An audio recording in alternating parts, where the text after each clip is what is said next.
it's Kayla for another Feisty Ferrets stream. Welcome back to our second playtest. So the first half we're going to be testing a level that I have never ever seen before, which I'm super excited about. And then the second half of the stream we're going to be talking about kind of how games get made and tying that into where we are with this project and wrapping up our current milestone. So first though, I'm super excited. We have this new level, never seen it before. So if you remember from last stream, if you were able to tune in, a good playtester is vocal. They take a lot of notes. They talk about things that are good and bad that they find, and especially things that can actually be changed and implemented. So I'm going to be asserting all of those values in my playtest and taking notes. So if I flip-flop back and forth, no worries. Hopefully it will help you guys with your note taking when you start to playtest as well, seeing it done live. So this level is called The Climb, and I'm just gonna hop right into it. I'm super excited to play it. Oh, actually, let me maximize this one. Get it a little bit bigger. That way we can see more. Go away. Come on. Okay, I'll just press this instead. All right, now we're ready to play. Sweet. Hey, so first thing I see is this sign that says have some fun before the climb, calling out the title of the level. That's cute. Oh, it's like a little seesaw that we've set up over here. That's fun. I already just want to like go back and forth. I wish that this makes me wish that there was another ferret that I could just play with like it was a little playground. Like I want multiplayer now because I want to just do a seesaw with this cute little ferret. Which, by the way, I think we decided his name was Felix, so he finally has a name. He bounced on the trampoline, which is always fun. I love just bouncing on this little trampoline. It's so cute. Okay. So this next sign, once I've played around a little bit, I see it says reach the top, and I can see a ton of obstacles. It looks really cool. Like everything's kind of tilted. Things are floating. It looks almost like an art museum installment. Whoa, okay, this is super neat. This is like, I wonder what happens if we fall down into that pit. Like, I actually kind of want to try. Oh, there's a sign down here that says try again. That's cool. I already love this level. I think that the architecture and just setting up all of these elements is really, really a neat idea. Oh my gosh. Okay, I do feel a little bit slippery though when I'm trying to go over those poles. So maybe if they were a little bit wider, I'm going to start with my first notes. So really loving the geometry. Feels like a cool art museum installment, yet still playful. I want to explore. I do feel slippery on the holes that are crossing. Maybe bigger. Let's see if I can get it this time. Also just jump up here. I'm not sure what happens if I skip over that part. So it looks like I might be able to also just kind of bypass this checkpoint because I haven't triggered it yet. So it might be good to make that a little bit bigger because it would be a little frustrating, I think, if I were to continue going and then not actually respawn back here. Put that down too. So first checkpoint. If you remember the checkpoint systems that we showed off, you can expand the area where it gets triggered. So maybe doing that. We need a bigger trigger range.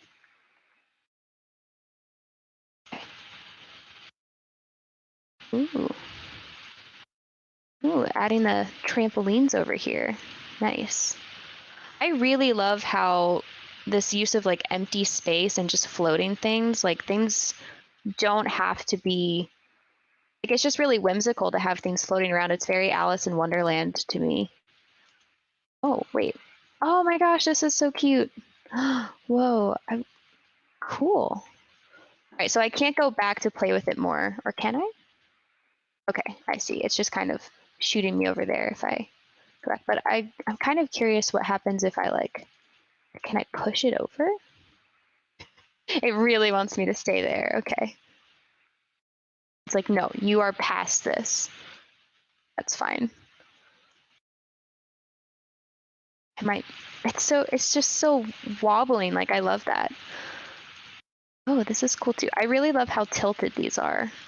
Again, it's just very Alice in Wonderland, whimsical. Okay, so I might,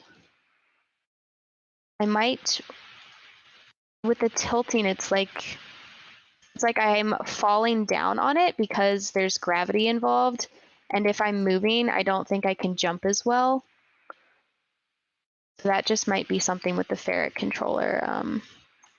Make sure that you can jump even if moving down on a tilted surface. I haven't really used a lot of tilted surfaces yet in my level, so I think this is neat to do, but I think that some play testing to make sure that it's working the way we want would be good. But I really love this. I just want to keep jumping around between them, all these different cool shapes. Okay, so we're done with the climbing part of that.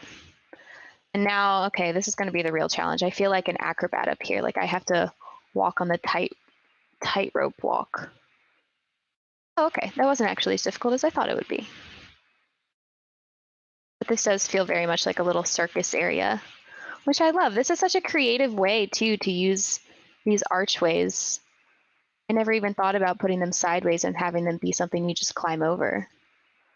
Really like that. Okay. So I feel like that's probably the second area. Circusy vibe with a little tightrope walk.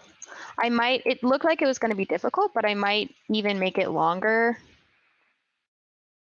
and maybe even skinnier to really lean into that tightrope walk and make it even more challenging, since it looked like it was going to be a challenge and it didn't actually feel that challenging to cross it.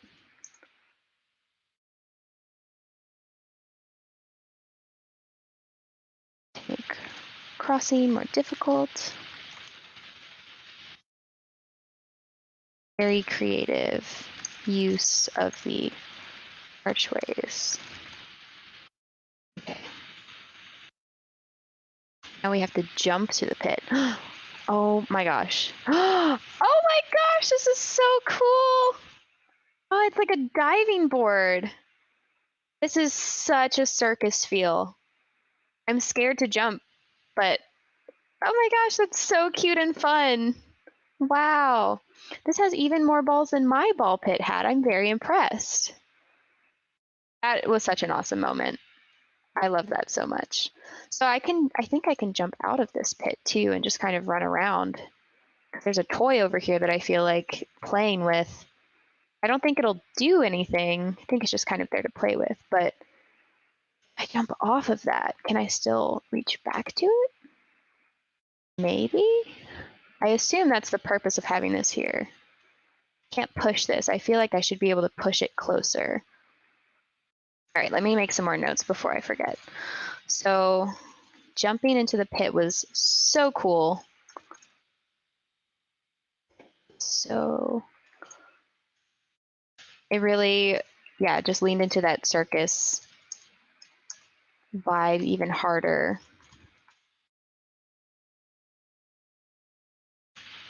But I can jump out of the pit. And I feel like there should be something that I can push closer.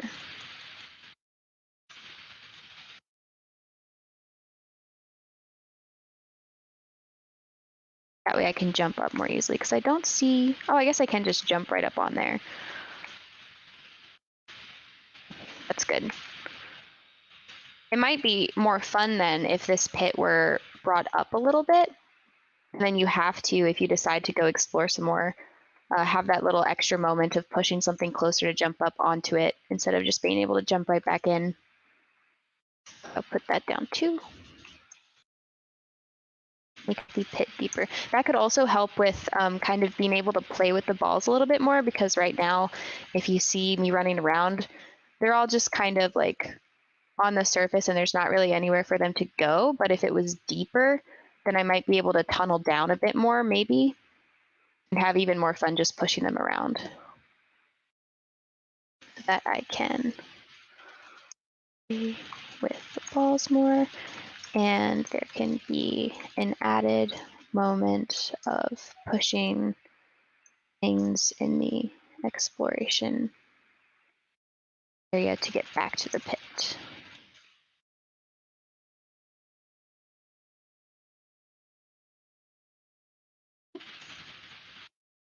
Cool. Yeah, I love this vibe of this level. I think it's a really good step from the playground too. Like if you were to, oh my gosh, that was not a good speed run. But yeah, I think if you were to play the playground level and then play this one, it really builds off the whimsicalness. I just want to play it again. It's so fun. All right. This was an awesome level. Thank you for the person who made it. Super happy that everything is working out. We were able to get there from start to finish. I'm just trying to speed run it now to see how fast I can go. Yeah, there was like a little moment there where I felt like I wasn't jumping right when I said I wanted to because I was kind of sliding down there. So I need to test that out. But oh, this is still my favorite moment. I love that you can just jump into it and it's such a dramatic jump. All right, 42 seconds, under 60 seconds. That feels like a speed run to me. If anybody can beat it, let me know. But yeah, this was awesome. So I am going to break up my feedback a little bit and fill out the feedback form that we used last time on the stream. And that way we can document all of the information that we need. So was there anything that I found confusing or frustrating? Honestly, no. I thought that everything was laid out really well. I thought that everything led me really well through the level because everything was building up and then there were all these signs. The signs were really well placed. So, and there was clear instructions on go here without telling me exactly what to expect. Like there were still surprising moments, even though I felt like I was being led and the signs were giving me hints. So that was awesome. Really well done there. And I think that the playtime felt just right. If there was anything that I felt especially satisfying, the geometry of the first area and the giant leap into the pit were the most satisfying moments for me. Also, the giant leap into the pit was the most exciting moment for me.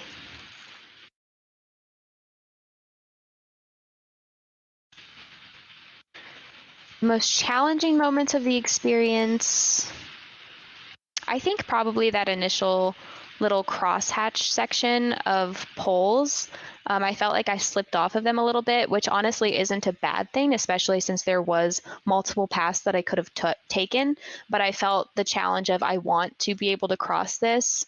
So that's just a little bit of challenge, but it's opt-in challenge, which I think is a good idea for a game at this stage where we don't really want a huge challenge for any of our new players. So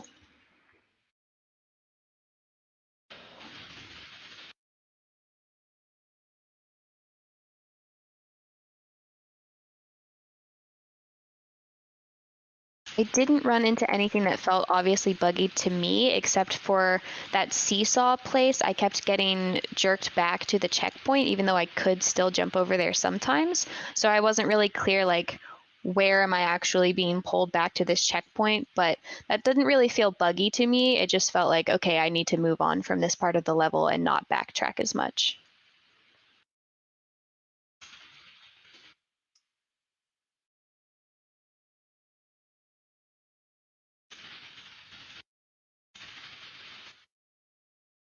Okay, so the game design impressions. My personal experience with the genre is pretty familiar. I am the one who decided to make this kind of game, so I really like platformers. It definitely feels like it was designed for someone who's about as good as me. As we've discussed before, I love platformers, but I am not good at playing them, so I like that so far our game doesn't have a lot of challenging levels yet. I think that it could be more challenging with time, but I like that our levels are all pretty easy. And we're really leaning into the whimsicalness of it instead of the challenge. Matching that aesthetic is fun to me. The objectives of the game: get to the end. And more so for this level, I think getting to the next part, since we had all those signs telling us very clearly, climb up this area, find the pit, jump into the pit. I felt like I always had a new objective. Whenever I read the sign, I was like, okay, this is my next task. And I wasn't really clear that I was getting towards the end of the level.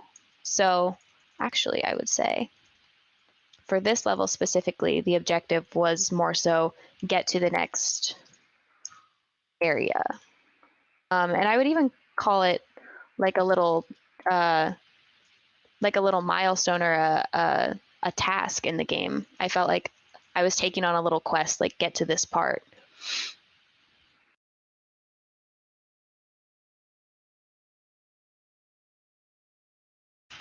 Did I find any loopholes?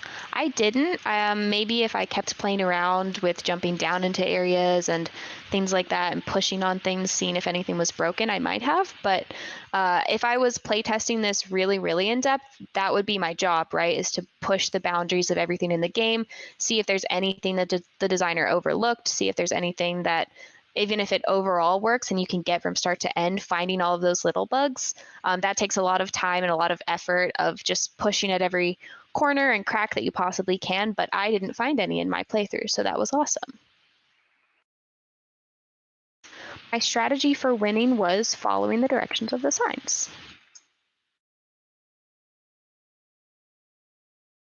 Something that I felt really worked, the initial geometry leading me upwards with its tiltedness just worked really well for me. I could immediately tell like it's drawing me upwards.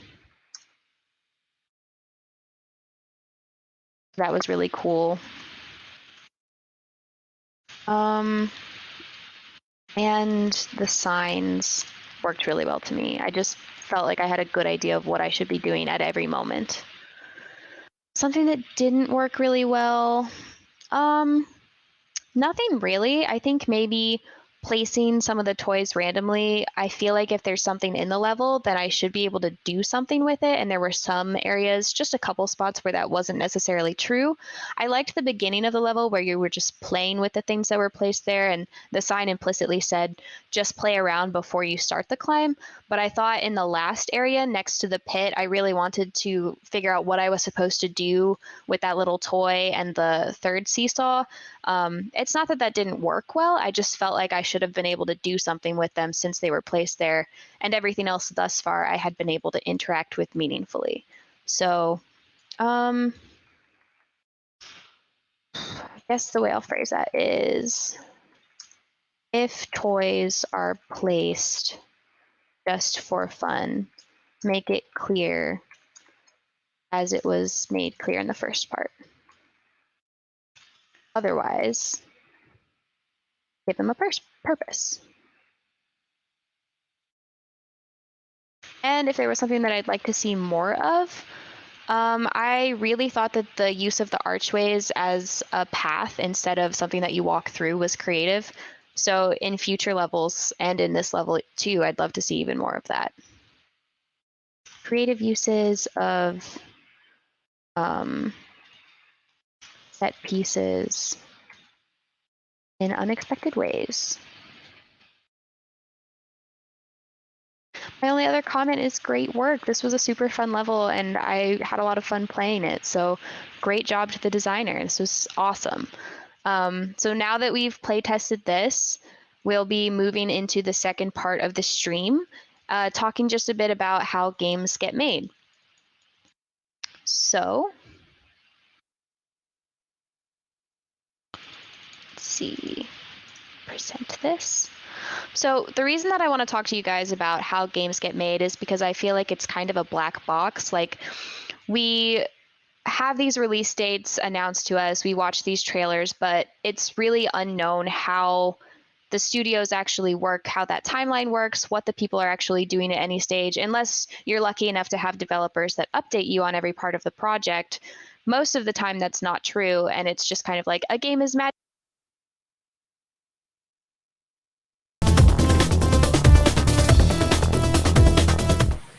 Okay, sorry about that, guys. You know my microphone, it likes to cut off randomly for no reason sometimes. Very annoying, but oh well, I'm back. So, again, we're going to talk about how games get made, the timelines, the expectations that studios have during that process, because it's not something that a lot of people talk about. And we kind of just say, oh, look, a game's been announced. And at that point, it's usually been worked on for a long time, and people don't know about all the steps that go into that process.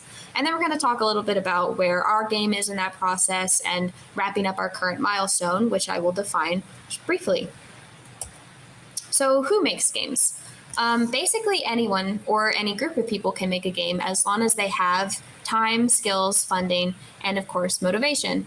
All four of these aspects have different requirements and there can be different levels of them, but they're basically the four things that you have to have in order to make games. Now, there's a lot of different ways to start making a game. You could, for example, work for or even run a AAA studio. And that's how a lot of the games that are super popular get made. Things that look super realistic, games that are really long and have big budgets, anything from Skyrim to Detroit Become Human. Those are all AAA type games with a lot of funding, a lot of people working on them. And just generally, they have all three of these and hopefully motivation in buckets at their disposal to work on these games. And they come up with really high-end products.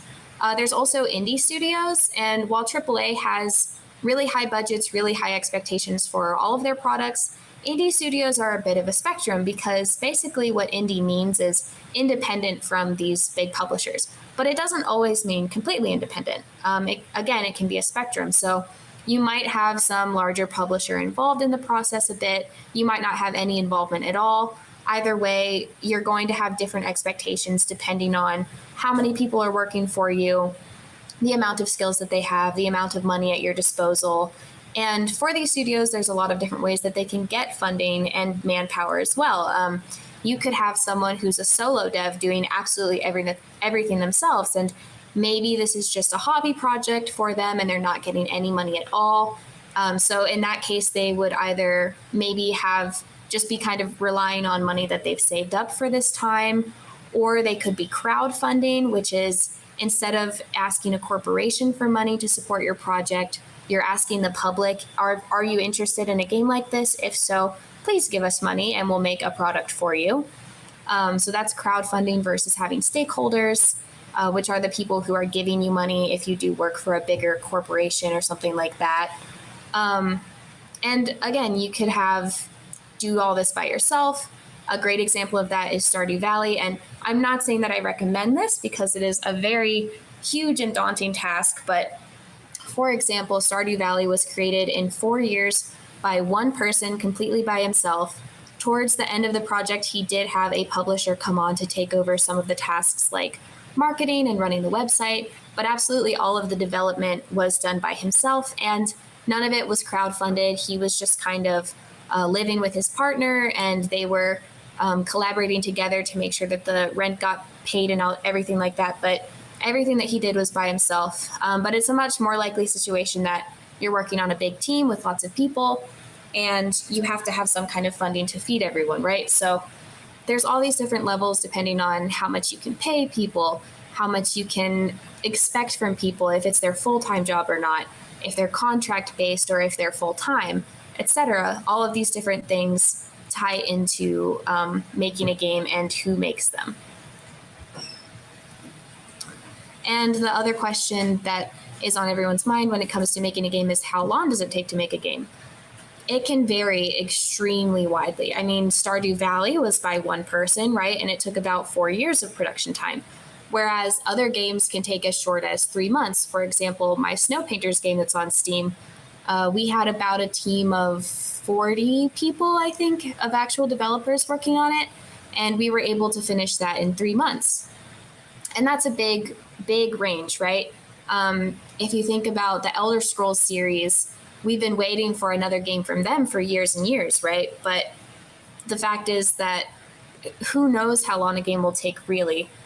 You can have these project deadlines and things like that, but there's all these different factors like the size of the team, how many people you have working for you, again, how many hours each person actually has to spare.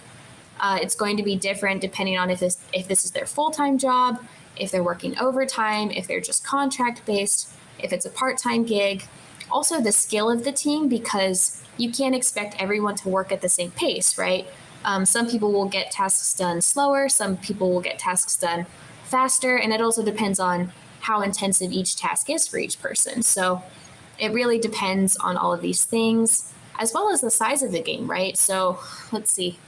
If you think about my Snow Painters game, that's like, you could play it a lot if you wanted to, but to see all of the levels and everything that the game has to offer at least once, it would probably take you a maximum of like 20 minutes, maybe 30. Whereas in a game like, let's see, Fallout or one of the Assassin's Creed games, you could spend like 200 hours in the game and still not have seen everything. So the size of the game definitely is the biggest factor in how much time it's going to take to make it. Regardless of how many people you have working on it. If it's a huge game, you're not going to just be able to get it all done because you have a million people working for you. It's still going to take a very long time. And there's a bunch of other factors that can come up too, right? I mean, a great example of this is last year we had a pandemic. So of course, things got a little bit disrupted, and there's always going to be these outlying factors that you can't really predict for. And that's just how it happens in any industry.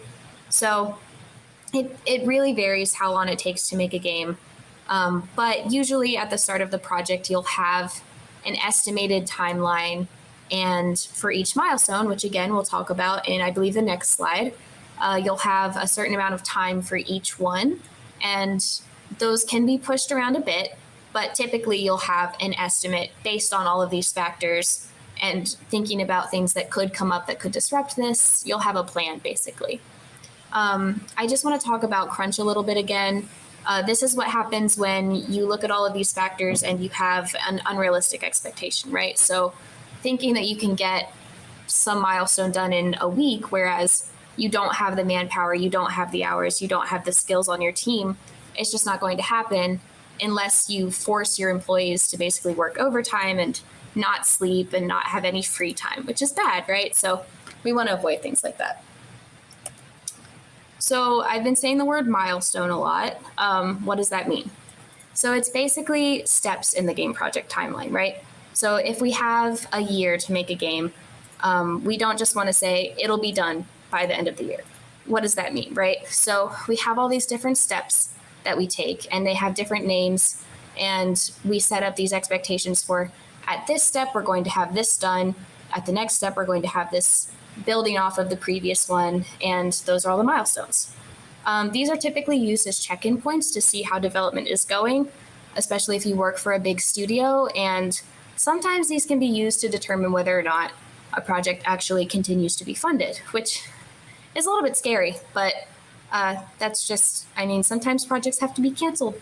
But hopefully if you're doing well and you are continuing to get your things done, get all of the milestone things that you promised done, then you'll be able to continue working on the project. So these achievements that you want to be done by each milestone are predetermined before the milestone is finished, usually laid out by the leads on each team or the stakeholders or both. And it's a good idea, even in your personal projects, to start setting these milestones for yourself, because you'll just get familiar with them. You'll have some accountability. If you have problems sometimes with motivation, it can be really helpful to see, okay, I had this amount of time. This is what I was able to accomplish. This is how long it took me to get each task done. It's just really good practice for the industry and for your own personal work ethic. I'm talking too fast. I need to take a drink of water. Okay. So I wanted to show you guys a typical milestone layout for a project and then talk about where we are in that timeline. So this is a typical milestone timeline. At different companies, you might have some of these combined or even some of them skipped over. But the first one is pre-production. So this is brainstorming the game, documenting, planning, coming up with concepts, everything that you need before you actually start developing. Then the very first thing when you start developing is you want a POCT milestone, which is proof of concept technology. And that's basically showing we have the skills to make all the tech that's necessary, and we have the actual physical technology to make what's necessary to make this game work. Because for a video game, if you don't have that technology, then there's not really any point in trying anything else, right? The next step would be POCG, which is proof of concept for gameplay. And that's kind of testing, can we make the mechanics work? And will it actually be fun when we do? We talk about finding the fun a lot in industry, and this is where you start to do that. The technology one before this, that milestone, doesn't have to be fun. It just has to be functional, right? But at this point, we need to start thinking about this is a game, it should be engaging, and we need to prove that that's possible. The next one is one of the ones that can be skipped over and or combined frequently with the following. It's called First Playable.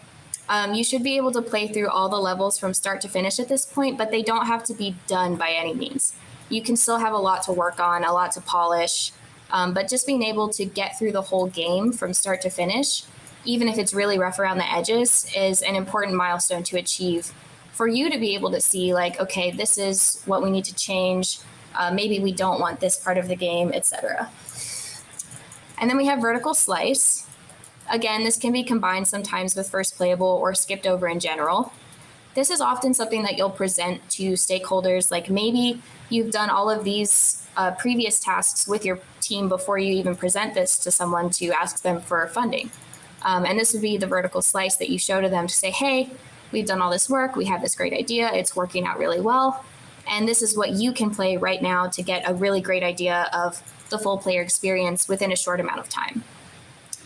And then we have alpha. You guys are probably familiar with this one. This is probably the first one that you're familiar with because people will often at this stage open it up for playtesters outside of the company to come in and start working on it. So it's feature complete at this point.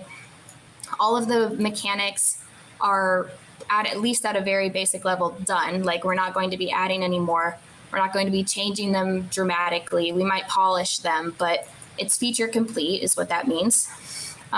We can still be working on assets, and there will definitely still be bugs, but that's okay. And then beta is the next one that you're probably familiar with. So at this point, the features and the assets should be complete, and there might still be a few bugs, but they shouldn't be game breaking for sure. They shouldn't be anything that really interrupts the flow. Just minor bugs are still allowed at this point, and you're really using this time to fix all of those bugs. And then gold is the last one. This is basically what you're going to be actually shipping out as the final product to the public. So gold is just everything. It's everything that you're working for. It's where you put a little star on your game and you say, we're finished with you. You can go out into the world and be played by people, and we're not going to be changing anything except maybe minor updates from now on. So gold is the final point in the timeline. So knowing all of this, having this laid out a little bit, where are we? So we've definitely done our pre-production, right? We have the GDD, we've done brainstorming, we have a really good idea, or we came into this with a really good idea of what we wanted our game to be. And we've basically, Dan and I did all of the work for POCT, where we had all these assets created and we released them to you guys like, hey, this is our technology, these are the mechanics that we made, these are the basic assets, and we're going to be using them in our game. They're all working so far, at least to a basic degree. We've proved that we have the technology in place to do this, right? And so this milestone that we've all been working on together has been leading up to finalizing POCG, which is the gameplay, right? We're finding the fun, we're making levels, we're figuring out these mechanics work really well together. We really like this asset that we made. We don't like this one so much. Being creative about how we use them, finding the fun, right? We're figuring out is this game actually going to be enjoyable to play? So that's basically all the work that we've done so far is POCG. So as you all know, I'm in school and I have to go back to school, unfortunately, which means that we are going to be wrapping up our POCG milestone soon. And in order to do that, we have a few next steps. But once we have a little bow on that, we'll be putting kind of a pause on the project and evaluating, is this fun? Do we want to keep working on this and making more levels and move forward into the next milestones at a later date? So what does that look like? How are we going to wrap up POCG for this project? So first, we're going to create a menu flow. Right now, we've just been playtesting these levels by opening them up individually, but a player obviously shouldn't have to go into Unity to do this. We want to ship it out as a product that people can play. So we want to have a menu flow where we can open up the game and start it or quit it, and we also want to be able to select those levels individually from a UI menu. So that'll be our first task. Our second task will be polishing the existing levels that we have. As you've seen, we've been doing some play testing, so we'll be implementing that feedback, putting a nice little bow on them, making them super fun, and other general improvements to the gameplay. And then lastly, this is where you guys come in. We're going to be playtesting the entire milestone. So I'll probably package it into an executable and send it out to you guys. And instead of just giving feedback on the level, you can give feedback on the whole milestone product. And you tell us, do you think that the game is fun? What would you add? What would you do for first playable / vertical slice? Do you see it as the original vision being upheld and things like that?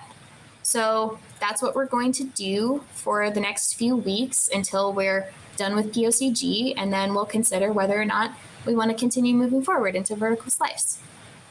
So thank you for watching this presentation. I'm excited that we've reached this point and that we're wrapping up this milestone. And I'm excited to have you guys continue to contribute because it's been really awesome so far. And I think that Feisty Ferrets is going really well personally. So I'm going to sign off the stream for now.